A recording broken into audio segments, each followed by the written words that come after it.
আগুন ছড়িয়ে পড়তে থাকে ৭ নম্বর ভবনের আশেপাশেও। ফায়ার সার্ভিসের 18টি ইউনিটের সঙ্গে আগুন নিয়ন্ত্রণে কাজ শুরু করে সেনাবাহিনী, পুলিশ, বিজিবি ও আর্মড পুলিশ ব্যাটালিয়নের সদস্যরা। যে ভবনে আগুন লেগেছে সেখানে চলে 7টি মন্ত্রণালয়ের কার্যক্রম।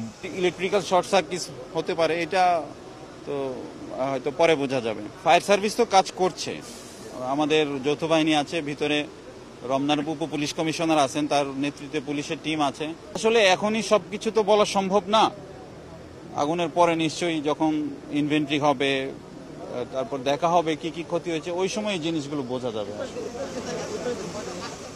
এদিকে সচিবালয়ে আগুন নেভাতে গিয়ে কাভার্ড ভ্যান চাপায় আহত হন ফায়ার সার্ভিসের এক কর্মী। সচিবালয়ের দক্ষিণ দিকের 1 নম্বর ফটকের সামনের রাস্তায় কাভার্ড ভ্যানটি তাকে চাপা দেয়। তার অবস্থা আশঙ্কাজনক। পিছন দিক থেকে এমন ভাবে ইচ্ছাকৃত, একেবারে ভাই পুরো একেবারে ইচ্ছাকৃত ভাবে ওনাকে মেরে চলে গেছে ডিরেক্ট। সেখান থেকে আমরা তাকে আটক করেছি, তার গাড়ির কাগজ আর তাকে সাথে করে নিয়ে আসছি। বলতেছে যে আপনারা টাকার একটা দেখাচ্ছে, ভাই আপনারা আমাদের মধ্যে সমাধান করেন, আমরা চলে যাই।